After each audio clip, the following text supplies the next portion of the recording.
శ్రీమాత్రే నమ. శ్రీ గురుభ్యో నమ.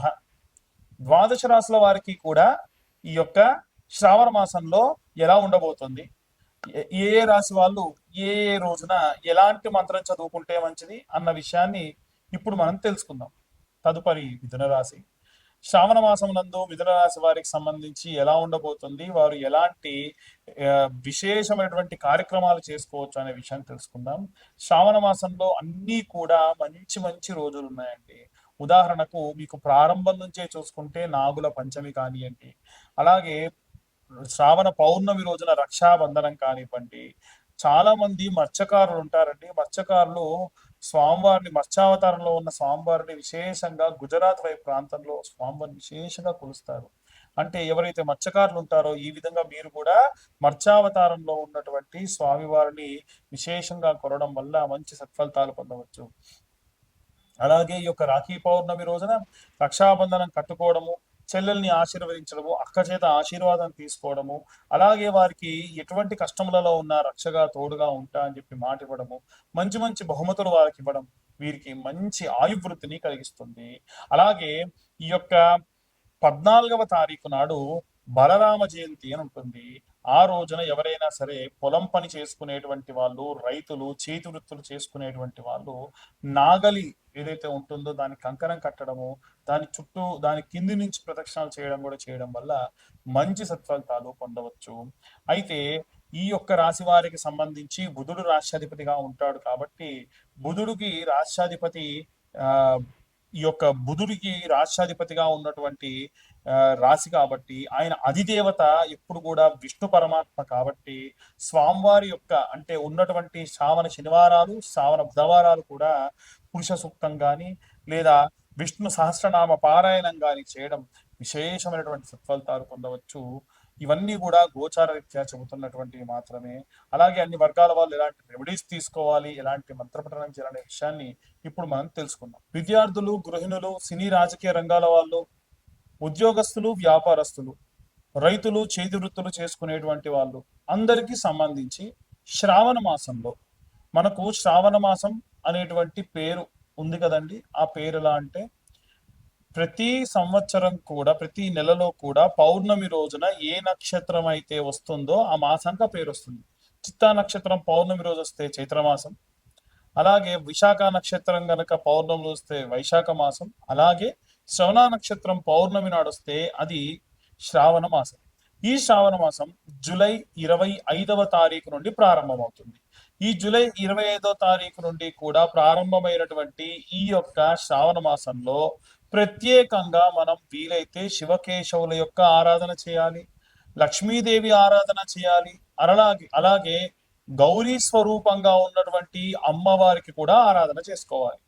ముఖ్యంగా ఈ సంవత్సరంలో ఈ నెలలో ప్రత్యేకమైనటువంటి అంటే జూలై 25 నుండి ఆగస్టు 25 వరకు కూడా ప్రత్యేకమైనటువంటి పర్వదినాలు ఉన్నాయి. ఉదాహరణకు రక్షాబంధనం అంటే రాఖీ పౌర్ణమి, అలాగే దాన్ని జంధ్యాల పౌర్ణిమ అని కూడా అంటారు. ఈ పౌర్ణమి నాడు నార్త్ ఇండియా సైడ్ విశేషంగా ఎన్నో పూజలు చేసుకుంటారు. అవి ఏంటో అన్ని కూడా ఇప్పుడు మాట్లాడుకుందాం. మనకు రక్షాబంధనం రోజున చాలా మంది ఏంటంటే అన్న తమ్ముళ్ళకి అక్కలు లేదా చెల్లెళ్ళు రక్షాబంధనం రాఖీ కట్టడం మనందరికీ తెలుసు. వాస్తవంగా ఈ రాఖీ అనేటువంటిది రక్షగా తోడుగా ఉండాలని చెప్పి పూర్వం భార్యాభర్తలు కూడా కట్టుకునేవాళ్ళు. అంటే భర్తకు భార్య కట్టేది. రక్షాబంధనం అంటే రక్షగా తోడుగా ఉంటా అని అర్థం. అయితే ఈ రక్షాబంధనం రోజున ఖచ్చితంగా మీ యొక్క తోడబుట్టువులు ఎవరైనా ఉంటే వారి చేతితోనే మీరు రాఖీని కట్టించుకోండి. ఎవరైతే మీ యొక్క పురోభివృద్ధి కోరుకుంటారో వారి యొక్క చేతితో మీరు రాఖీని ఖచ్చితంగా కట్టించుకోండి, మంచి సత్ఫలితాలు పొందవచ్చు. అలాగే జంధ్యాల పౌర్ణిమ అంటారు. ఎవరైతే ఉపనయనం అయ్యి యజ్ఞోపవీతం ఒంటిపై ఉన్నటువంటి వాళ్ళు ఆ రోజున ఈ యొక్క జంధ్యాన్ని మార్చుకుంటారు. అలాగే ఉపనయనమైన వాళ్ళందరూ కూడా ఆ యొక్క రోజున కృష్ణాంజనం ఉంటుంది, జింక చర్మం, దాన్ని హోమంలో వేసేసి ఆ శరీరం పైన అది తాడుగా వేసుకుంటారు, మళ్ళీ మార్చి కొత్త వేసుకుంటారు.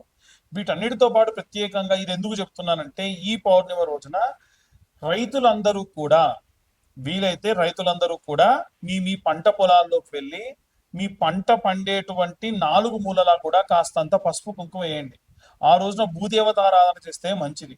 మనం సంక్రాంతి సమయంలో ఉప్పు చెక్కను ఎలా చేసుకుంటారో north India side Chhattisgarh, Orissa, Gujarat ఈ ప్రాంతంలో ఉన్నటువంటి వారందరూ కూడా ఆ ఆవులకి ఆరోగ్యం బాగాలేకుండా ఉంటే పసరు వైద్యం లాంటిది ఆ రోజున చేసి తీపి మధుర పదార్థాలు వాటి యొక్క కుడితిలో కలిపి పెడతారు. దీని వలన పాడి పంట సమృద్ధిగా ఉంటుంది అని పూర్వం నుంచి మనకు వస్తున్నటువంటి నానుడి.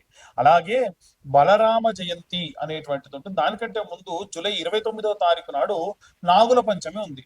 నాగుల పంచమి రోజు కూడా గత వీడియోలో కూడా నేను ఈ యొక్క నాగుల పంచమి గురించి లేదా ఈ యొక్క సర్పదోషం ఉన్నటువంటి సమయంలో చేయాల్సినటువంటి దాని గురించి చెప్పా.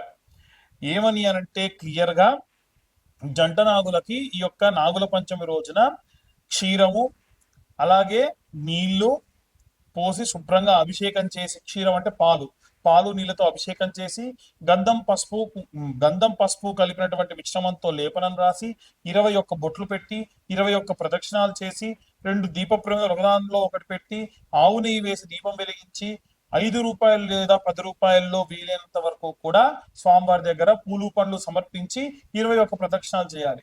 ఇలా చేస్తే సర్పదోష సంభవిత దోషాలు కూడా పోతాయి. ఇవన్నీ కూడా గత వీడియోలు ఇంకా డీటెయిల్డ్ గా మీరు ఎంతెంత తీసుకెళ్లాలి ఏంటి అని చెప్పి గత నెలలో ఉన్నటువంటి సమయంలో ఈ కాల సర్పదోష కాలం ఉన్న కాలం కాబట్టి ఈ సమయంలో చేసుకోండి అని చెప్పాను. అలాగే ఈ యొక్క 9వ తారీఖు నాడు మనకి ఈ యొక్క పౌర్ణమి అనేటువంటిది వస్తుంది. అలాగే నాగుల పంచమి 29వ తారీఖు నాడు వస్తుంది. అలాగే స్కంద షష్ఠి 29 ఆగస్టున వస్తుంది. ఆ రోజున కూడా ఇప్పుడు నేను చెప్పిన విధంగా మీరు జంట నాగులకు అభిషేకం చేసుకోవచ్చు. 16వ తారీఖు నాడు కృష్ణాష్టమి, గోసేవ చేస్తే మంచిది. ఆ రోజున అందరూ గోవుకు ప్రదక్షిణ చేస్తే మంచిది. 14వ తారీఖు నాడు బలరామ జయంతి అంటారు. ఆరోగ్యంగా లేని పిల్లలు ఎవరైనా ఉంటే ఆ యొక్క పిల్లల చేత్తోని నాగలికి కంకణం కట్టించి ఆ నాగలి మధ్యలో నుంచి పిల్లల్ని తిప్పుతారు. ఈ యొక్క కృష్ణాష్టమి రోజున ఆవు కింది నుంచి పిల్లల్ని తిప్పుతారు. ఇలా చేయడం వల్ల ఆరోగ్యం బాలేకుండా ఉన్న వారందరి యొక్క ఆరోగ్యం కూడా కుదుట పడుతుంది.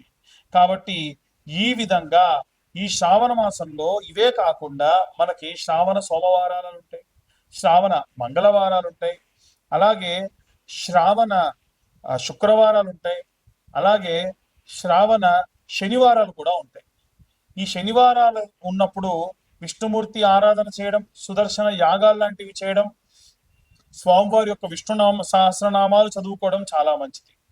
సోమవారం నాడు ఓం నమ శివాయ అన్న మంత్రాన్ని ఎన్ని సోమవారాలు ఉంటాయి అన్ని సోమవారాల పాటు ఓం నమ శివాయ అన్న మంత్రాన్ని ఈ యొక్క శ్రావణ మాసం అంతా కూడా పఠించడం చాలా మంచిది. అలాగే మంగళవారం నాడు విషయానికి వస్తే మంగళవారం నాడు విశేషంగా ఈ యొక్క మంగళ గౌరీదేవికి నోములు చేసుకునే వాళ్ళు ఉంటారు. శ్రావణ శుక్రవారాలు వరలక్ష్మి వ్రతాలు చేసుకునేవారు ఉంటారు. మీ యొక్క ఆచార వ్యవహారాలను బట్టి ఇవన్నీ కూడా తూచా తప్పకుండా దేవతార్చనలో ఎటువంటి లోపం రాకుండా చేసుకొని ఆరోగ్యవంతంగా ఉండండి. చాలా మంది ఇవాళ రేపు కనుదిష్టి, విపరీతంగా దిష్టి, అక్కసు వెళ్ళబుచ్చుకోవడం, ఫలానా వాడు ఇంత సంపాదిస్తున్నాడు అంత సంపాదిస్తున్నాడు నాకు ఆ యొక్క సంపాదన రావట్లేదు అనేటువంటి అక్కసు వెళ్ళబుచ్చుతూ ఉన్నారు. దీంతో ఏం చేస్తున్నారంటే లేనిపోని యంత్రాలని మంత్రాలని ఆపాదించి వాళ్ళ ఇంటిపై వేయడం, మంత్రించినటువంటి పదార్థములు వేయడం, యంత్రములు వేస్తారు. పరయంత్ర పరతంత్ర పరమంత్ర విచ్ఛేదనకు ఈ యొక్క జ్వాలాముఖి మాల ఉపయోగపడుతుంది. ఈ జ్వాలాముఖి మాల ఎవరికైనా కావాలి అంటే చండీ హోమంలో పెట్టి మీ దాకా అందించడం జరుగుతుంది. ఆసక్తి కలవారు ఎవరైనా సరే విత్ సర్టిఫికేషన్ నేను మీ దాకా అందిస్తాను. ఆసక్తి కలవారు ఎవరైనా సరే మమ్మల్ని కన్సల్ట్ చేయొచ్చు. కేవలం 1116లకు మీకు ఈ యొక్క సర్టిఫికేట్ తోటి ఈ యొక్క జ్వాలాముఖి మాల అందించడం జరుగుతుంది. ఆసక్తి కలవారు ఎవరైనా సరే కింద ఉన్న నెంబర్కి కాంటాక్ట్ చేసి పూర్తిగా విశేషంగా ఈ యొక్క మాలని అందుకోండి. మా ఛానల్ వాళ్ళు మీ దాకా రీచ్ అవ్వడానికి ఎన్నో రకాలైనటువంటివి పరిశోధనలు చేసి ఏ రెమెడీస్ మీకు చెప్తే బాగుంటుంది అనేది మా ద్వారా రాయించుకొని పదే ఈ ప్రాబ్లంతో ఉన్న వాళ్ళు ఉంటారు గురువు గారు, ఫలానా ప్రాబ్లంతో ఉంటారు అని చెప్పి మీ దాకా అన్ని కూడా చెప్పిస్తూ ఉన్నారు. కాబట్టి దయచేసి ఎవరైతే ఛానల్ సబ్స్క్రైబ్ చేసుకోలేదో సబ్స్క్రైబ్ చేసుకోండి. ఛానల్ని ఈ వీడియో కనుక నచ్చితే లైక్ చేయండి. ఈ వీడియో మీకు ఏమైనా ఇన్ఫర్మేటివ్ గా ఉంటే ఇంకో నలుగురికి దాన్ని షేర్ చేసి ఎవరైతే ప్రాబ్లంలో ఉన్నారో వాళ్ళకి ఇచ్చేయండి. దాని వలన కాస్త మీకు ఇన్ఫర్మేషన్ అనేది పాస్ అవుతుంది, మాకు కూడా మా ఛానల్ పురోభివృద్ధికి దోహదపడ్డ వాళ్ళు అవుతారు. అలాగే జాతకపరమైనటువంటి వాటి విషయాల్లో చాలా మంది అడుగుతూ ఉన్నారు. జాతకం పూర్తిగా పేరు, date of birth, time, place ఉంటేనే నాకు కాల్ చేసి అడగండి. పేరు, డేట్ ఆఫ్ బర్త్, టైం లేని వాళ్ళు ఎట్టి పరిస్థితుల్లో నేనే కాదు ఎవరి జాతకం చెప్తా అన్నా నమ్మి మోసపోవద్దు. చాలా మంది లక్షలకు లక్షలు ఖర్చు పెట్టుకున్నటువంటి వాళ్ళు కూడా ఉన్నారు. ఎట్టి పరిస్థితుల్లో ఈ పరిస్థితుల్లో మాత్రం ఉండకుండా ఉండండి. వీలైనంత వరకు కూడా జాతకం కావాలంటే రూ. 2025 చెల్లిస్తే మీకు పూర్తి జాతకం విశ్లేషణతో మీ దాకా అందించడం జరుగుతుంది. సర్వే జనా సుఖినో భవంతు. స్వస్తి.